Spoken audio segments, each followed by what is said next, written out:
começar mais uma entrevista do Espiritismo BH. Esperamos que você goste. Nosso irmão Afonso Chagas compareceu aos estúdios do Espiritismo BH para nos conceder uma entrevista sobre o tema Ressurreição de Jesus. Tudo bem, Afonso? Tudo bem, Marcelo. Agradecemos a oportunidade do convite. Queremos confraternizar com os nossos queridos internautas, que essa noite nós possamos definitivamente discutir sobre um assunto de tão magna importância, reconhecendo a gloriosa ressurreição de Jesus. Afonso, vamos começar da seguinte forma. Qual a diferença entre ressurreição, como o entendiam os antigos, e a reencarnação? Efetivamente, os antigos, principalmente os judeus, criam na reencarnação sob a forma da ressurreição. No entanto, o grupamento naquela ocasião ainda não tinha bem definido quais eram os vínculos entre o espírito e o corpo. Então não tinham bem conceituado o que era este processo do retorno à vida material. Então a ressurreição apresentada pelos judeus, ela definia aquele ponto onde havia a possibilidade de um espírito voltar à vida material, o que a ciência afirma impossível depois que tenha havido a morte. No entanto, a doutrina espírita, revelada sobre a orientação do Espírito Verdade, vem nos informar que o retorno do espírito à vida corporal se dá com o processo da reencarnação, onde é preparado um corpo absolutamente novo, especialmente preparado para aquela ocasião. Então a reencarnação é a volta do espírito à vida corporal, um novo corpo. A ressurreição seria aquele aparecimento que a ciência tem nos informado que não é possível. E se pegarmos no Evangelho, conforme fala Allan Kardec, no capítulo 4 do Evangelho segundo o Espiritismo, podemos até entender que Lázaro ressuscitou, mas que Elias, quando retorna à vida na figura de João Batista, aí nós teremos a reencarnação. Afonso, eu vou usar o termo ressurreição nesta pergunta. Você nos explica. Jesus previra a sua própria ressurreição? Sim, efetivamente Jesus previu em várias ocasiões que ele ressuscitaria. Jesus, ser coordenador, governador espiritual do planeta, já detém nele próprio todas as verdades, tem direito de escolha. Ele afirma no Evangelho de João, no capítulo 10, no versículo 17, 18 e 19, que ele tem esse poder. Ninguém toma a vida. Ele tem a alternativa de dar e retirar a vida. No Evangelho de Mateus, logo após a confissão de Pedro ser ele o Cristo, Jesus afirma aos discípulos que era necessário ir a Jerusalém, padecer dos anciãos, padecer dos príncipes, dos sacerdotes, dos escribas, ser morto e ressuscitar ao terceiro dia. Ocasião em que Simão, um tanto assim amoroso na expressão humana, tenta dissuadi-lo disso, e Jesus recomenda que ele reposicionasse as suas ideias, porque ele estava naquele momento movido de inspirações inferiores. Era necessário padecer a morte e a ressurreição. Afonso, você poderia, por favor, então, repassar o episódio do sepultamento e da ressurreição de Jesus? Sim.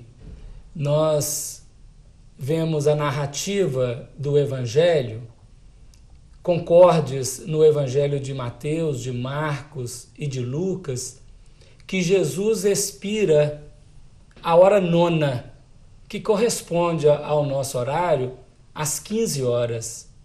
Uma vez expirado o corpo morto, José, um dos integrantes do Sinédrio que não compactuara com a morte e com a perseguição ao Senhor, solicita de Pilatos o poder sepultar. Pilatos concede, José retira o corpo morto de Jesus da cruz e o leva à sepultura que ele havia preparado. Nós estamos no momento em que ele antecede às 18 horas, que era o parasceve, a preparação da Páscoa dos judeus para o sábado. Então, naturalmente, José sepulta Jesus no túmulo, ele passa esse sepultamento todo o sábado para fazer a ressurreição no domingo pela manhã. Naturalmente, Maria de Magdala, Maria, mãe de Tiago, João, Pedro, tiveram a ocasião, na segunda-feira, de visitar o túmulo. Pois é, então, como eu estava dizendo, José de Arimateia, que é concedida a ele a honra de poder sepultar o corpo de Jesus, e esse sepultamento, ele efetivamente acontece na sexta-feira, logo após a expiração do Senhor. Afonso, o Espiritismo é capaz de explicar o que ocorreu com o corpo físico de Jesus? A doutrina espírita, Marcelo, como revelação da verdade, ela tem possibilidades de explicar os fenômenos da vida. Gradativamente, a mentalidade humana compreende melhor todos aqueles fenômenos que aparentemente são absurdos, sobrenaturais. Jesus tinha esse poder sobre o seu corpo. Muitas vezes ele desaparecera em meio à multidão que queria apedrejá-lo, multidão dos judeus, daqueles representantes legais dos fariseus. Então, o que acontece com o corpo de Jesus? Nós aprendemos no Evangelho, na primeira carta de João, capítulo 4, versículo 2, que Jesus veio em carne. Mas também, fazendo um confronto de ideias, aprendemos com Paulo de Tarso, na primeira carta aos Coríntios, no capítulo 15, no versículo 39, que nem toda carne é a mesma carne. Então, naturalmente, o corpo de Jesus era constituído de uma substância um tanto mais rarefeita do que o nosso corpo. Então, o que o nosso corpo gasta de dezenas de anos, ou até mesmo de século, para decompor completamente, nós podemos entender que o corpo de Jesus, ele decompôs-se naquelas horas que passaram ali no sábado. Então, efetivamente, a doutrina espírita nos ajuda a compreender este movimento, porque era um corpo constituído de elementos mais sutis da natureza e fácil de decompor. Desde que o Espiritismo não atesta o retorno à vida em um corpo já morto, como você explicou, como o Espiritismo explica o fenômeno do reaparecimento de Jesus a Maria de Madalena e, posteriormente, a alguns discípulos? Coube à doutrina espírita a possibilidade da revelação do corpo espiritual, que Allan Kardec designa como perispírito. É aquela substância que envolve o espírito e que anima o corpo, é o modelo organizador biológico. O perispírito é o corpo que o espírito apresenta após a morte, fora do corpo físico. Então, naturalmente, uma vez morto o corpo físico de Jesus, decomposto a partir daqueles dias, Jesus passa a utilizar o corpo espiritual e a materializá-lo. Há alguns momentos ele é uma aparição visível e audível. Em outros momentos é uma aparição visível, audível e tangível. Então Maria de Magdala o viu, mas os outros que estavam por perto não viram. Foi uma aparição visível e audível. Agora, quando ele aparece para os discípulos, ele aparece materializado. Densificou as vibrações do perispírito e tornou-se passível de toque, tangível, de tangibilidade junto aos seus companheiros de jornada. Emmanuel nos oferece uma singela explicação por que teria Jesus se apresentado dessa forma, como você explicou, primeiramente a Maria de Magdala e não a um dos apóstolos. Você pode comentar sobre essa passagem de Emmanuel? Nós recordamos aqui que no capítulo 92 do livro Caminho, Verdade e Vida, Emmanuel faz um comentário sobre esta questão de por que Jesus ter escolhido Maria de Magdala. O Senhor promete no seu ensino de que todos somos filhos de Deus e que, uma vez empreendido a verdade na ação cotidiana, temos aquela resposta da lei de Deus como bênçãos. Dentre as personagens do Evangelho, Maria de Magdala é aquele coração que mais efetivamente fez violência a si mesmo para a vitória do reino de Deus. Nem Paulo, diz Emmanuel, fez tanto mais tarde, porque Paulo era apaixonado pela lei, mas era um coração nobre, enquanto Maria estava apaixonada pelos vícios, permanecia morta nas sensações inferiores. E então, ela, após aquele encontro inovidável na casa de Simão Pedro com Jesus, narrado no livro Boa Nova pelo Espírito Humberto de Campos, ela efetivamente tomou uma decisão de mudança e alternou toda a sua vida, procurando agora abandonar os vícios e amar. Na passagem que está registrada em Lucas, no 7º capítulo, dos versículos 36 a 50, a pecadora que ungiu os pés de Jesus, onde Jesus, em casa de Simão, numa ceia, Maria chega e derrama sobre os pés dele perfume de alto valor. Com lágrimas ela também molha os pés do Senhor e os enxuga com seus cabelos. A definir para nós aquele movimento dos cabelos em ressonância com os pés, as bases novas.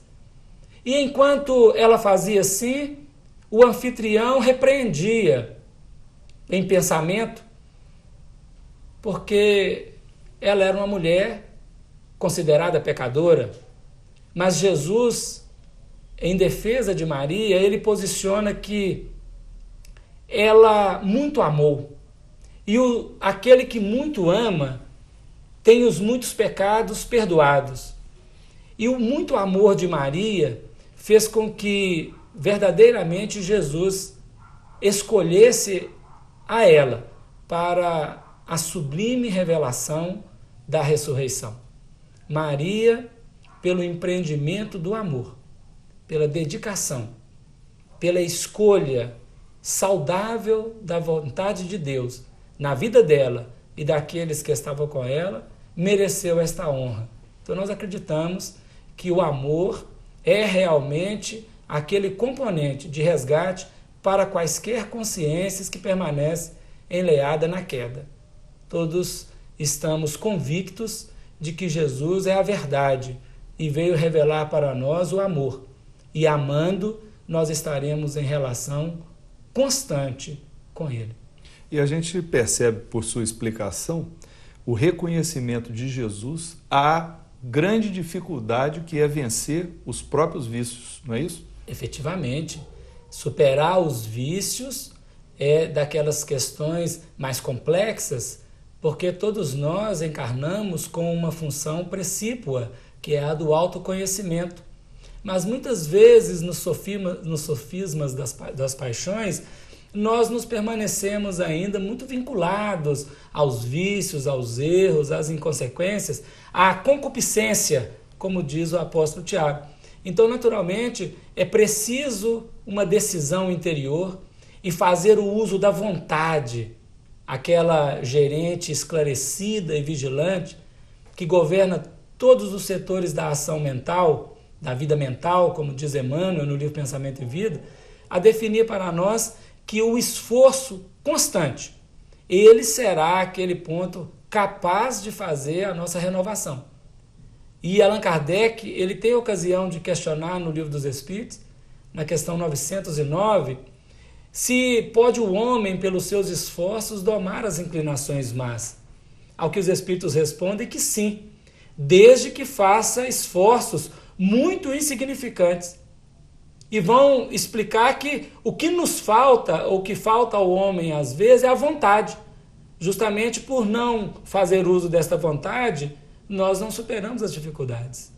Afonso, você mencionou superficialmente algumas passagens, né, do retorno de Jesus reapresentando-se após a sua morte aos discípulos. Mas você poderia nos relatar um pouco mais em que circunstâncias isso aconteceu? Podemos sim. Após a aparição para Maria de Magdala, Jesus recomenda a ela que fosse e anunciasse aos seus amigos, aos seus companheiros, aos seus discípulos, que ele encontraria com eles na Galileia. Mas acontece que naquele próprio domingo, de manhã cedo da ressurreição, chegado o período da tarde, cerrada as portas naquela casa onde eles se reuniam, com medo dos judeus, naquele concílio, naquele cenáculo, aparece o Senhor, diz a eles: paz seja convosco. Naquela ocasião, Tomé não estava presente.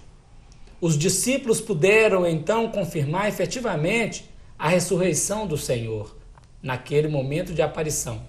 Semana seguinte, com a presença de Tomé, o Senhor torna a aparecer, e é aquele momento inesquecível onde Tomé é convidado a colocar o dedo na ferida para confirmar, vendo e sentindo, a verdade da ressurreição de Jesus. Antes disso, há um episódio em que 2 discípulos estavam em caminho para a cidade de Emaús, e um peregrino aparece entre eles, dialoga com eles, pergunta o porquê da tristeza, e vai dialogando e explicando, e eles como que não reconheciam aquele peregrino. Chegado ao objetivo, o peregrino fez menção de saída para continuar a viagem, e um dos discípulos diz assim: permanece conosco, fica conosco mais um pouco. O peregrino aceitou. Assentados no momento da ceia, no partir do pão, ele se deu a revelar. Os discípulos entenderam ou reconheceram que era o próprio Senhor. E esta passagem ela é interessante porque Emmanuel a intitula O Amigo Oculto. E nós entendemos que é a partir deste momento, onde Jesus dialoga ou é reconhecido para aqueles discípulos na cidade de Emaús, é que ficou famosa aquela expressão na época do Natal do amigo oculto, onde devemos repartir do nosso pão, repartir dos nossos bens com o nosso irmão, num regime de fraternidade, de amizade, de alegria. E 40 dias após a crucificação, já na Galileia, à beira do lago Tiberíades, Jesus novamente aparece para os discípulos, e um pouco depois, ali estavam 7 discípulos, naquela famosa pesca que João narra no seu Evangelho, no capítulo 21, onde pescou 163 grandes peixes, e logo depois Jesus aparece novamente para aqueles 500 da Galileia. É o último dia dele, realmente aqui na terra, mais efetivamente com os discípulos, onde ele faz a sua ascensão ao reino celeste. Afonso, para certas religiões cristãs, a ressurreição, ou seja, o retorno de Jesus no mesmo corpo após a sua morte, é um artigo de fé.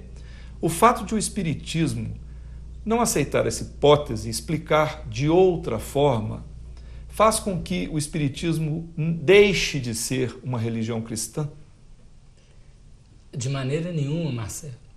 Os dogmas, as verdades estabelecidas e úteis em determinado período da história da humanidade, elas depois que há um avanço da compreensão do ser humano, um avanço do intelecto e até mesmo da moral, nós vamos entendendo que as verdades elas vão sendo compreendidas de outra maneira, de uma forma assim mais ampla.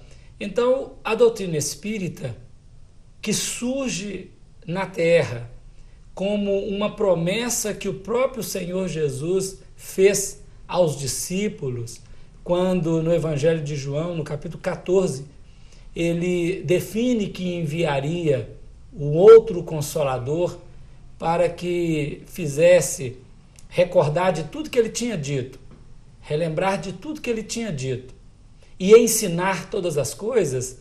Na realidade, o Espiritismo chega como aquela revelação de Jesus, definindo para todos nós pontos outros para o encontro da verdade.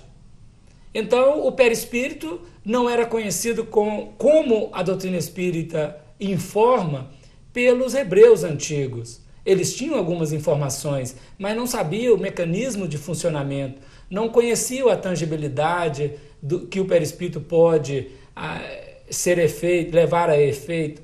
Então, quando a doutrina espírita afirma que Jesus realmente reaparece após a morte com um corpo que era a semelhança do que ele tinha, é o corpo perispiritual. Ele torna o corpo visível, audível, tangível, podendo ser tocado. E isso nós temos, ao longo da história do Espiritismo, várias notificações registradas por fotografias das materializações, as materializações luminosas, as materializações dos espíritos, onde o espírito, usando o ectoplasma de um determinado médium de efeitos físicos, ele pode materializar, tornar visível e dialogar, não é? Ter um contato com os encarnados. Então, o Espiritismo não deixa de ser cristão por causa disso. E até mesmo nós precisamos entender que o Espiritismo vem propor para a humanidade uma nova forma de fé, a fé raciocinada. E a fé raciocinada define Allan Kardec que é aquela que pode encarar a razão face a face, em todos os períodos da humanidade.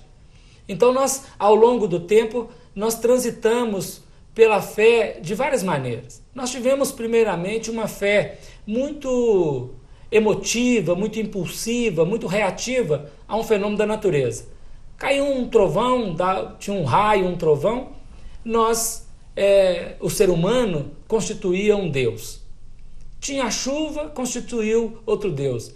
O Império Romano, apropriando da mitologia grega, chegou a ter no seu panteão de deuses 30 mil deuses.